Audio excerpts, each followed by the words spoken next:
Well, welcome to Impact Moment. I am Pastor Donna with Impact Church, and we are located in Aurora, South Dakota. And we are in the second to last chapter of our book, Surprise the World, Michael Frost. And we are in chapter 7. So let's just get right into it.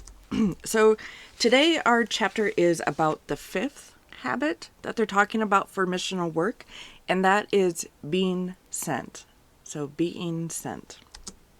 So really, what does that entitle us to do and to learn? Well, it's all about how do we identify ourselves as true missionaries, as true disciples of Christ? How do we do that? Well, the author states, if our mission is to alert others to the universal reign of God through Christ, because that is the ultimate goal of being a missionary, then all believers should in fact see themselves as missionaries. So I'm going to say that again. If our mission is to alert others to the universal reign of God through Christ, then all believers should see themselves as missionaries. So if you have the book and you are following along, I'm going to read just a quick section from the bottom of page 86. So the author refers to one of his other books called The Road to Missional, and he says that he refers to our lives being like a trailer or a preview for an upcoming feature film.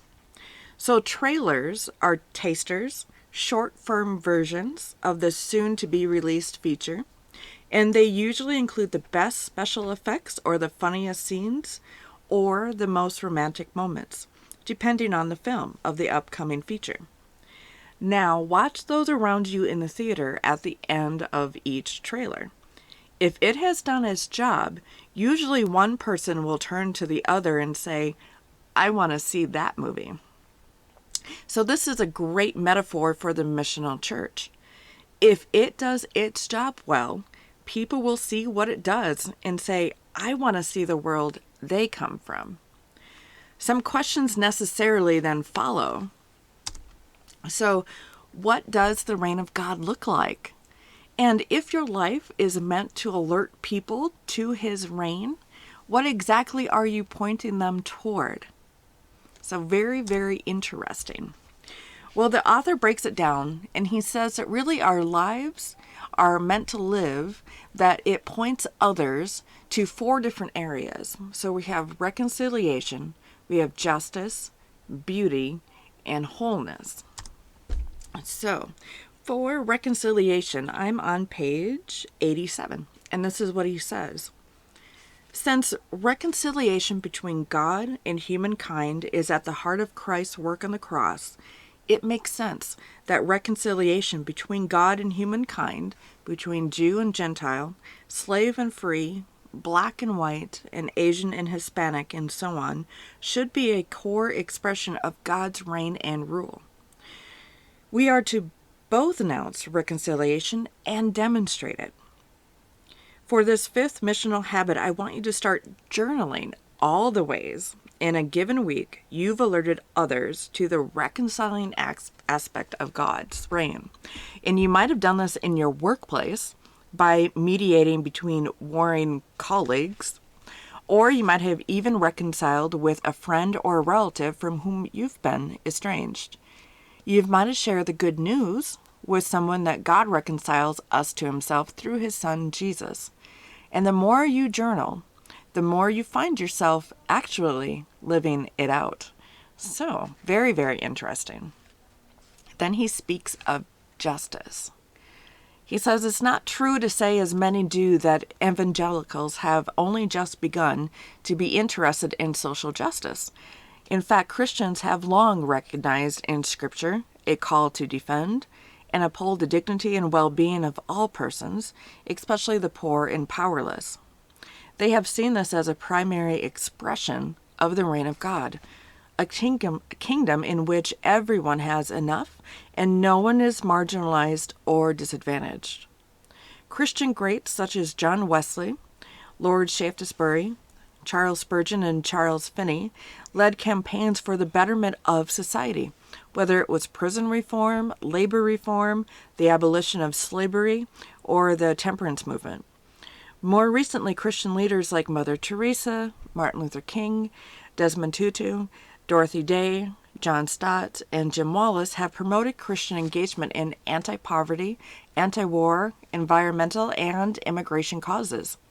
And today there are all kinds of ways we can be sent to demonstrate this aspect of God's reign, whether it be eliminating sex trafficking, promoting fair trade products, campaigning for clean water, or some other specific cause. There are now new movements to encourage Christians to fight homelessness and to foster disadvantaged children. And whether you're simply donating to a cause or signing an online petition or opening your home to the poor, start journaling the ways that you were sent to show justice in your world this week. And what a more important time than right now to really focus on social justice when there are so many injustices going on right now. You name a state and it's there. You name any place and it's there. So be sure to journal, because I'm assuming that a lot of us are actually doing a lot of missionary work and we're just not realizing it. So then he goes on and he talks about beauty. I'm going to be taking some excerpts out of page 89 and 91. He says, when I mention beauty as a missional priority, people are sometimes surprised. Reconciliation and justice make sense. The Bible is full of references to such things. But beauty as an expression of the reign of God? Really? But the more you think about it, the more it makes sense. Where else do you often feel closest to God but on a mountaintop or at a beach or in the presence of natural beauty? Doesn't a beautiful cathedral or a piece of music leverage you toward the creator of all true beauty? I have to say, yes, he is totally right. And for even some of those that enjoy fishing, their most common thing is that's where I experience Christ the most, is when I'm on the water and I'm alone and I'm in my boat.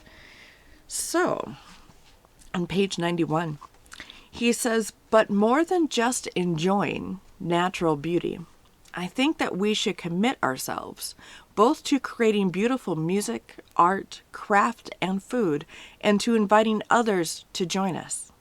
Try to find ways to alert others to the universal reign of God through Christ by an observation of his creation, and by personally fashioning expressions of beauty. And when you do, make a record of it in your journal. And lastly, he talks about wholeness. So he points us to actually Luke 7. He says the imprisoned John the Baptist sends his followers to double check that Jesus really is the Messiah. Jesus' response to their questioning of his identity is really interesting. He says in Luke 7, verse 22, "Go back and report to John what you have seen and heard. The blind receive sight, the lame walk, those who have leprosy are cleansed, the deaf hear, the dead are raised, and the good news is proclaimed to the poor." In other words, the credentials Jesus presented to prove he was the Messiah, ushering in the universal reign of God, were the restoration of broken people.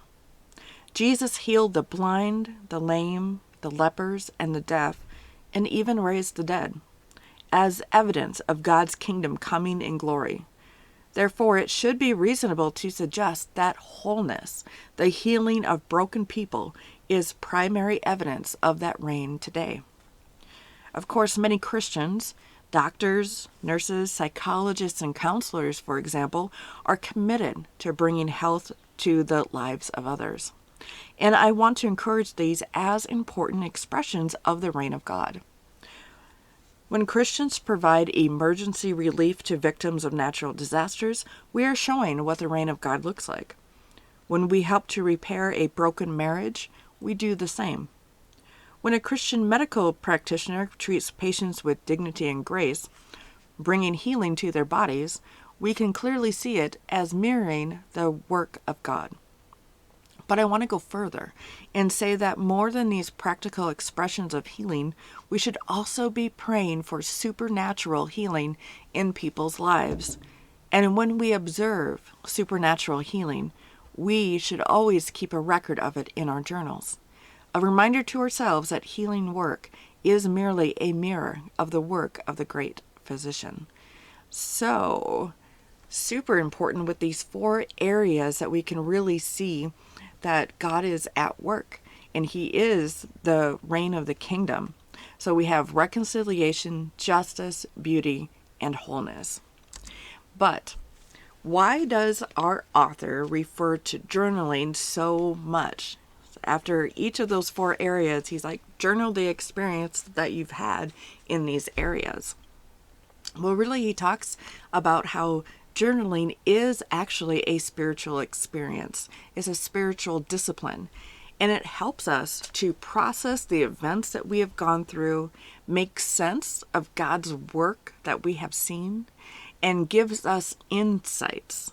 And it helps us to ask ourselves important questions. So, how fascinating is that? So when he talks about processing the events, he says, what you've done during the previous week is only as important as the meaning you assign to it. Without stopping to process your actions, you might not see that healing your patients, teaching your students, raising your children, or producing nutritious food or beautiful art or excellent workmanship are ways you mirror God's work in the world. And journaling helps you sort through your experiences and be intentional about your interpretation of them. It helps you to see everyday acts of kindness, of creativity, diligence, and service as being as legitimately missional as acts of evangelism, preaching, or social justice. So it brings all of your experiences into light. It brings deeper insight into the importance of what you have experienced throughout your week. So, really our task this week is to really get out a journal, and even if it's just a scratch pad of paper, and journal throughout the week all the ways that you alerted others to the universal reign of God through Christ. And also, I recommend taking it just a step further and journalize the way that others have brought you to the reign of God through Christ. So, because I think it can happen both ways. So far in this book, we have been encouraged to bless 3 people during your week, eat with 3 people during the week, and spend at least 1 period of the week listening for the Spirit's voice. And last week, spend at least 1 period of the week learning Christ. So my question to you down below is to comment, how did you do last week about learning Christ? Were you able to find 5 minutes during your week to really get out the Bible and sit down with it and read and spend some time in devotional, quiet time? So how did you do? And please comment down below. I would love to see your reactions down below. But our goal for this week is to really journal all of the weeks that you have seen God working in your life in ways that you have alerted others to Christ. So that is our goal for this week. And you can always find us here on Fridays on Facebook and YouTube.